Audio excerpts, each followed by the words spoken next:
there isn't any question that Islamic law allows for sex with slaves, and that women who are taken in war, in jihad, can legally be used as sex slaves.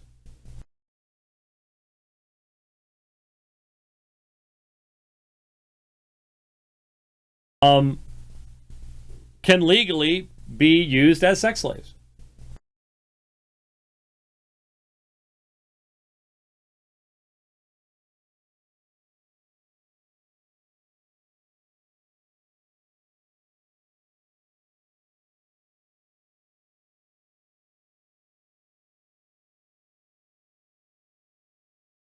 Be used as sex slaves.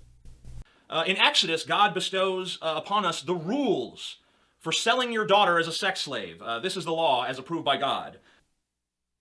If he's going to be consistent,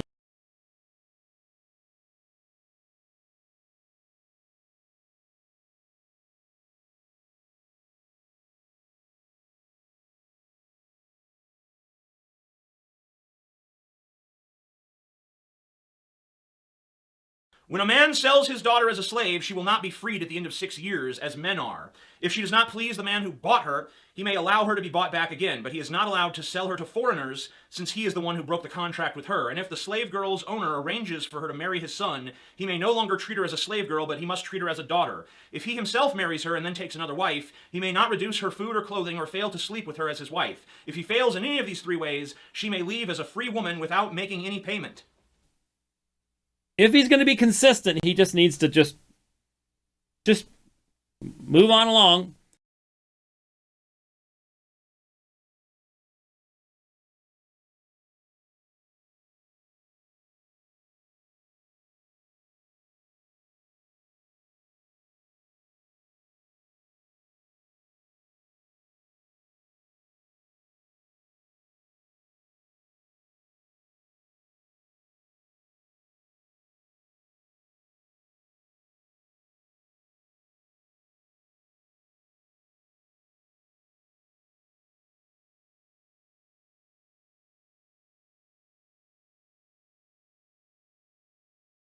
Throughout the Old Testament, the issue of concubines is talked about 36 times.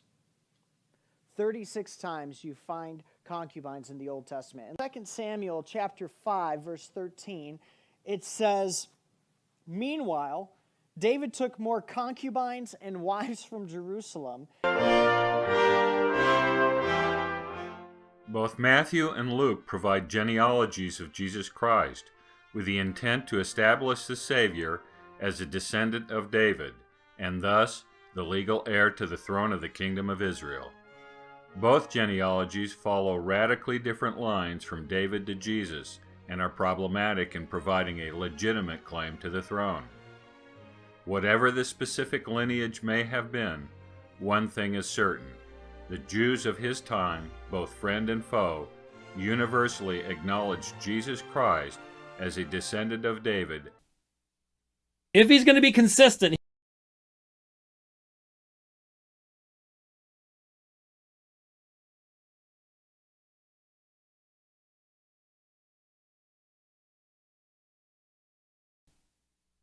if he's going to be consistent,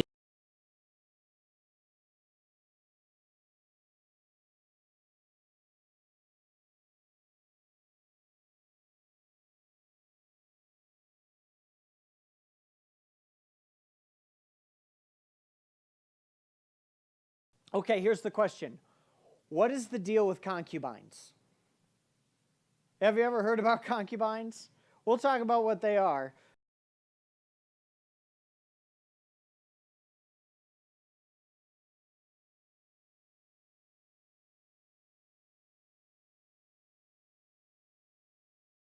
So what was a concubine? A concubine was a woman without a husband. A concubine was a woman without a husband. What she would do is bind herself to a man to make sure she was provided for. She was not his wife.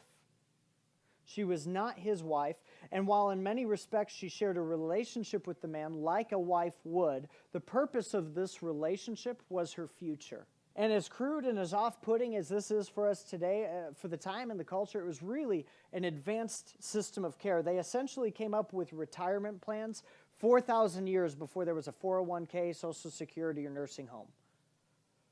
And for what many people call a male-dominated society, they certainly made sure women were taken care of. Historically, concubinage was mainly a voluntary choice of the woman.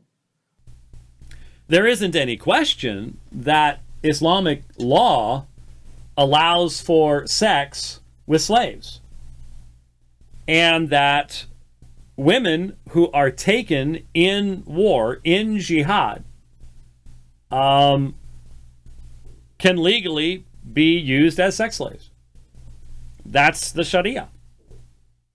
Now, that Sharia comes from the 7th century in Arabia, but once you make that normative for all of mankind in all ways, and it's based upon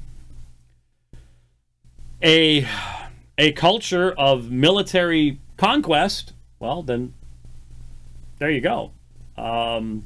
What are you going to do about that?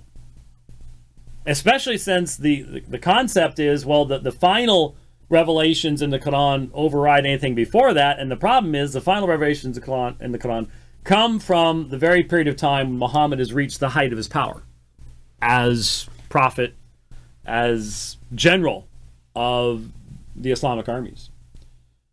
And so once again, what it illustrates for us is the vast difference between the Christian scriptures and the Islamic scriptures in the provision of a meaningful context, and the reality of the fact that Christianity can cross all cultural and temporal boundaries, whereas Islam has to, in essence, attempt to erase those boundaries and create an Islamic caliphate everywhere. So there you go.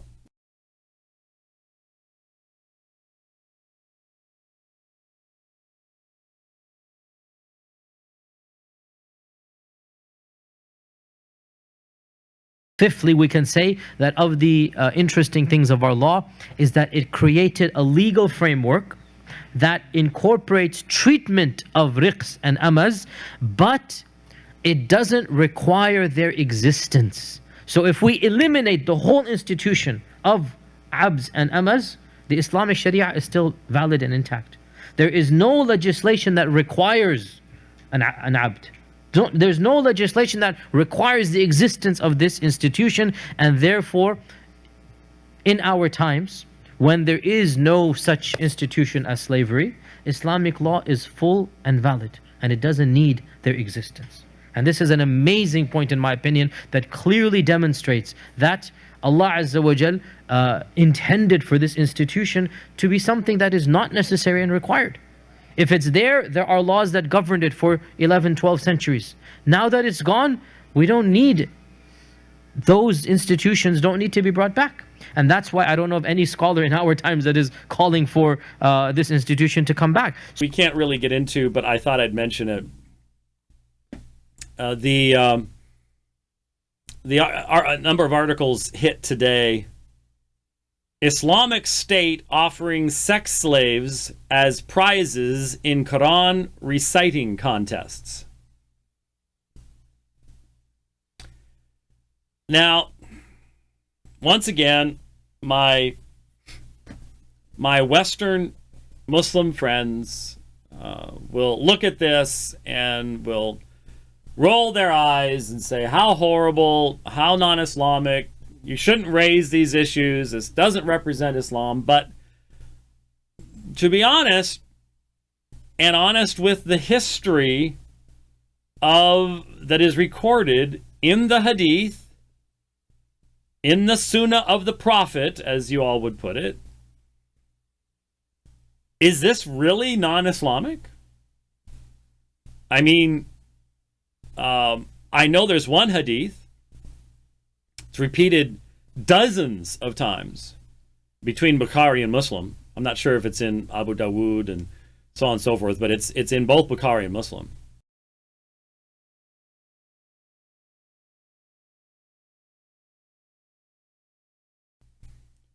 Where Muhammad gave a woman to a man. Now, she had offered herself in marriage to Muhammad, and he had refused.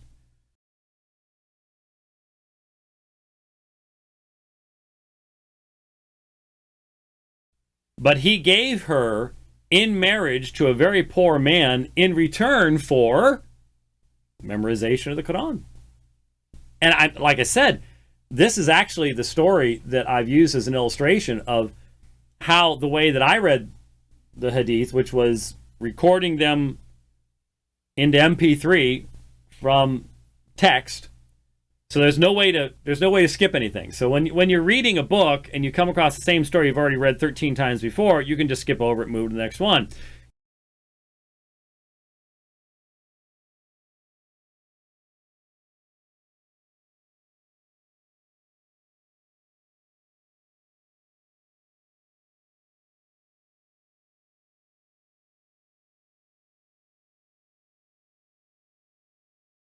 Talk to a Muslim, and I let them know that I've read the Quran multiple times, that I've actually translated portions of the Quran from Arabic, and that I have read Sahih Bukhari, almost finished with Sahih Muslim, the Muwatta of Malik, all the Hadith Qudsi.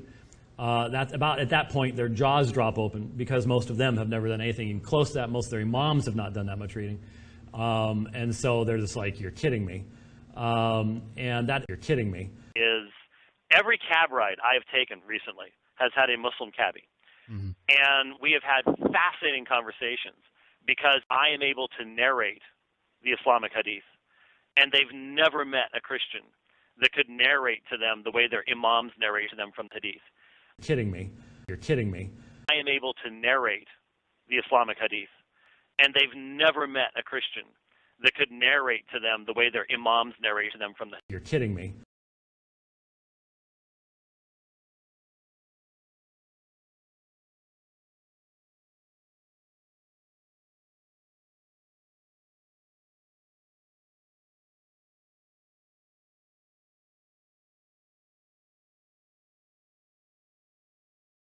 You can't do that when it's recorded via MP3.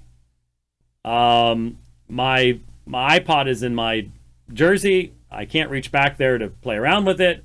You just got to listen to it again. And so, I mean, I'm not trying to exaggerate to say that I think I heard that story minimally 35, as many as 45 times.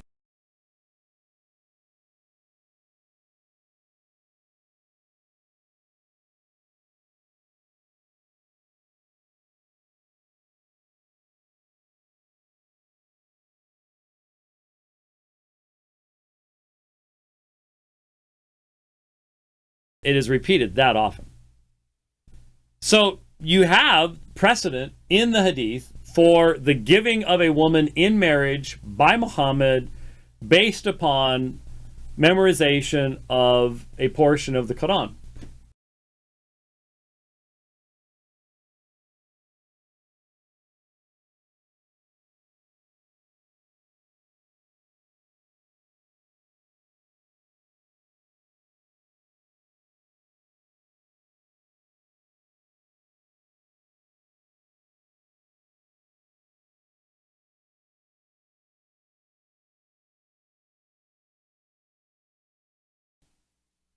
If he's going to be consistent, he just needs to just move on along.